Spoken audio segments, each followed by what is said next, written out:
여러분은 메모를 자주 하는 편이신가요?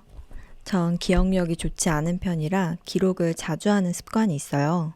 강의를 들을 때도 책을 읽을 때도 굉장히 열심히 적어요. 심지어 영상 재생까지 멈추고 글을 받아 적기도 했었어요. 근데 이렇게 적어도 막상 시간이 지나면요, 머릿속에 남아있는 게 없는 거예요. 여러분은 책을 읽으며 그 내용을 메모하는 경우들 있으시죠? 근데 그렇게 다 읽고 다 열심히 정리한 뒤에 누군가가 그 책의 핵심 주제가 뭔데? 라고 물으면 명쾌하게 대답하실 수 있었나요? 대부분은 바로 답이 나오지 않고 한참 동안 고민하는 경우가 많았을 거예요. 참 이상하죠. 분명 열심히 받아듣고 적었는데 머릿속에 남는 게 하나도 없어요. 정약용 선생님은요, 기억은 흐려지고 생각은 사라진다. 머리를 믿지 말고 손을 믿어라 라는 말을 남겼을 만큼 메모의 중요성을 강조했어요. 그렇지만 여기서 강조하는 그 메모는 제가 그간 고수해왔던 받아 적기만 하는 메모를 말하는 건 아닌 것 같더라고요. 메모를 하는 습관은 도움이 되지만 올바른 방식으로 기록을 하는 게 중요해요. 뭐라도 머릿속에 남고 삶을 변화시키는 생산적인 메모를 하고 싶지 않으신가요? 그런 분들을 위해서 올바른 기록 방법을 다룬 책을 소개해 드릴게요. 바로 오늘 말씀드릴 책은 김익환 교수의 거인의 노트입니다. 전 이 책을 통해 어떤 방식으로 메모를 해야 기억에 남길 수 있는지 알게 됐어요. 그리고 스스로의 발전에도 도움이 되는 생산적인 메모 방법도 배울 수 있었죠. 책에서 나온 유용한 방법과 방식에 대해서 자세히 말씀드릴 예정이니까 따뜻한 차나 음료 드시면서 편안하게 들어주세요. 단 이때 뭔가 적어야겠다라는 의욕으로 펜을 들지 마시고 빈손으로 그리고 열린 마음으로 귀 기울여 들어주시면 좋을 것 같아요. 먼저 저의 평소 메모 습관이 어땠는지 말씀드릴게요.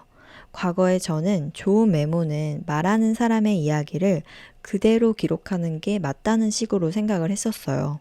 말하는 사람의 표현을 내 식으로 바꾸거나 축약하거나 가감하면 나중에 읽었을 때 내용을 오해하거나 이해하지 못하는 부분이 있을 것 같다는 염려가 있었거든요.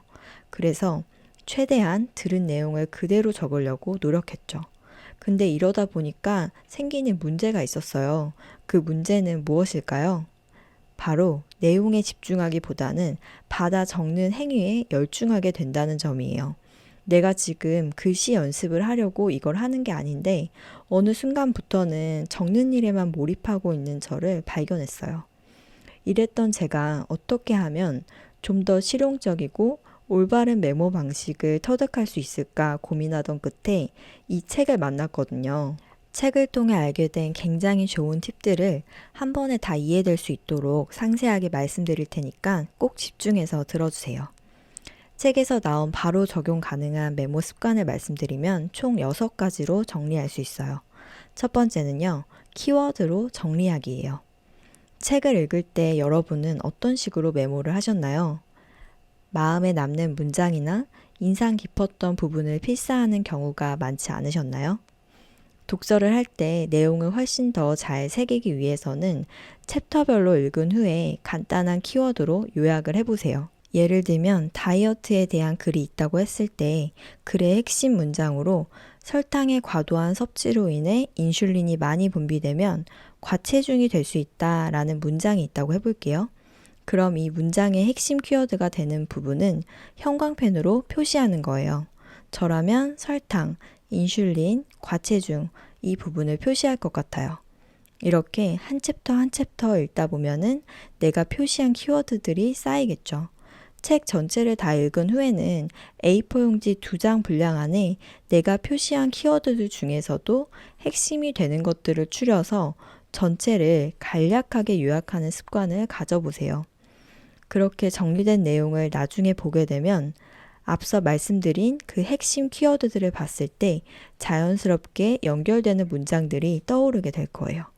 설탕을 많이 먹으면 어떻게 된다고 했지? 아, 맞아. 그럼 인슐린이 많이 분비된다고 했지. 인슐린이 분비가 많이 되면 뭐가 문제인데? 바로 살이 많이 쪄서 과체중이 될 수 있는 위험성이 생긴다고 했어. 이런 식으로 말이죠. 마치 고구마를 하나 뽑았을 때 줄기에 다른 열매들도 주렁주렁 같이 딸려 나오는 형상과 비슷하다고 보시면 돼요. 키워드를 중심으로 나머지 다른 키워드와 그 내용들이 연결되어 생각나는 그런 방식의 메모 방법이에요. 그간 열심히 메모를 했으니 뭔가 뿌듯하다, 이런 식으로 기분 전환만 하는 메모를 하지 않으셨나요? 그렇다면 지금부터는 긴 문장이 아니라 간략한 키워드로 정리하고 그 키워드를 중심으로 읽은 내용을 기억하기 위한 습관을 들여보세요. 얼마나 많은 것을 읽느냐보다 중요한 건 한 권의 책이라도 제대로 읽고 기억하는 것일 테니까요. 두 번째로 중요한 건요, 기록한 것을 되뇌고 말하는 것이에요. 공부든 일이든 기록한 내용을 소리내어 읽어보세요. 정리한 내용을 발표하면 눈으로 볼 때보다 몰입력과 기억력이 훨씬 더 좋아져요. 그 뒤에는 정리된 내용을 보지 않고 혼자서도 누군가에게 설명할 수 있을 만큼 학습하면 그 책을 온전히 이해하고 내 것으로 만들 수 있게 돼요. 이때 또 중요한 한 가지는요, 기억할 때 어려운 단어가 아니라 나의 언어로 바꿔서 기억을 하는 거예요. 익숙하지 않은 단어나 문장을 통째로 외우려고 하면은 잊어버리기가 되게 쉬워요. 제일 가까운 친구나 동생에게 내가 오늘 버스에서 겪은 일이나 어떤 일화를 설명할 때 어려운 단어나 고어를 섞어서 말하던가요? 아니에요. 굉장히 편한 일상적 단어를 사용해요. 마찬가지로 내가 읽은 내용도 내 안에 체화시키고 새기려면 어렵지 않은 단어와 표현으로 바꾸는 게 좋아요. 그럼 훨씬 더 기억에 남고 그 기록을 내 것으로 만들 수 있는 확률이 높아지거든요. 세 번째는 순간의 생각을 놓치지 않는 거예요. 하루를 살아가다 보면 머릿속에 정말 수만 가지 생각들이 떠올라요. 지하철을 타고 회사를 갈 때, 침대에 누웠을 때, 요리를 하거나 책을 읽을 때, 그럴 때 드는 그 많은 생각과 감정들을 그대로 흘려버리지 않으셨나요? 이렇게 스치는 생각들 중에는 번뜩이는 아이디어가 될 만한 것들이 굉장히 많다고 저자는 말하고 있어요. 그래서 책을 읽다가도 어떤 생각이 떠오르면 그걸 메모해 두는 게 중요해요. 저도 책을 쓸 때 날 잡고 책상에 앉아서 자, 오늘 뭘 써볼까? 이렇게 생각하고 바로 쓰는 경우는 거의 없어요. 대부분 저의 책은 이전에 생활하면서 겪었던 일이나 감정 등을 짧게 메모해 둔 것들에서 발전시켜서 쓰게 된 내용들이 더 많아요. 귀찮으니까 기록해뒀다가 나중에 써야지, 이런 생각하시는 경우 많으실 텐데요. 이렇게 메모하는 순간을 놓치면 잊혀지기가 쉽기 때문에 순간의 생각을 그냥 흘려보내지 않는 습관이 굉장히 중요해요. 내 기억력이 아니라 부지런한 메모 흔적을 믿는 게 제일 필요한 습관이라고 할 수 있죠.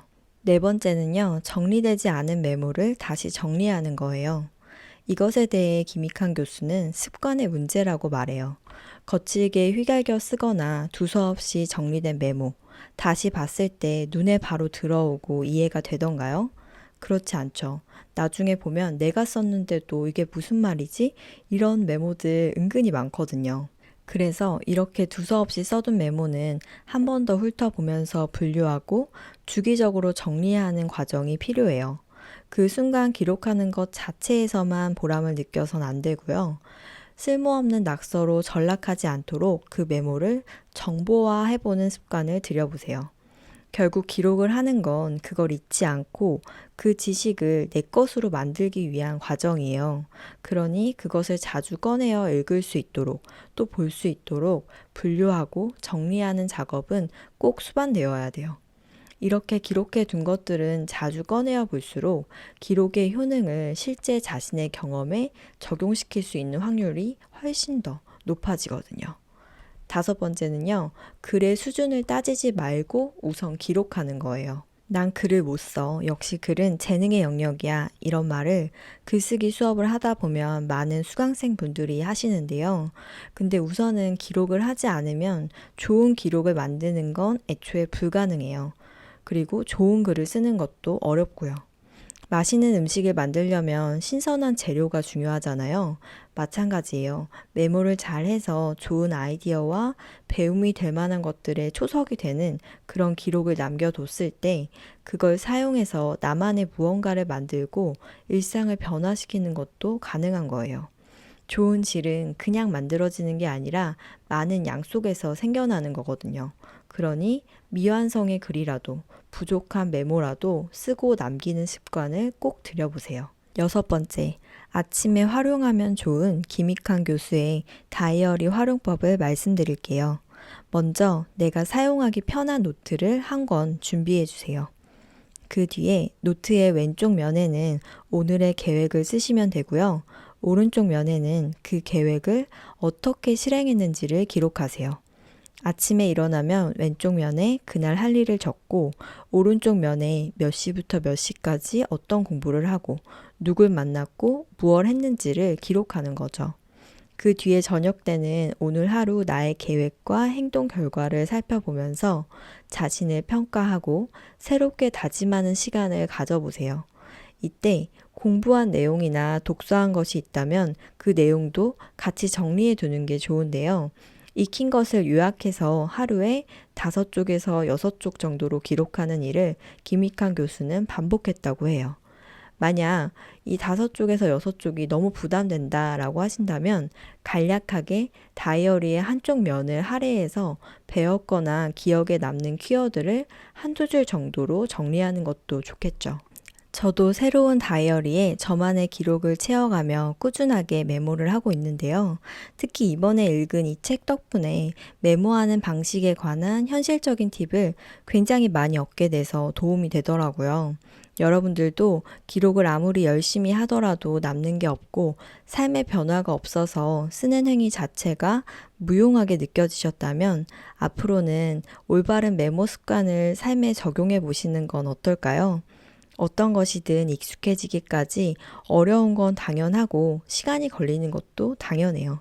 그러나 조금씩 메모하고 기록하는 이 방식을 반복을 하다 보면 배우고 익힌 것을 내 것으로 체화하는 실력이 늘어날 거예요.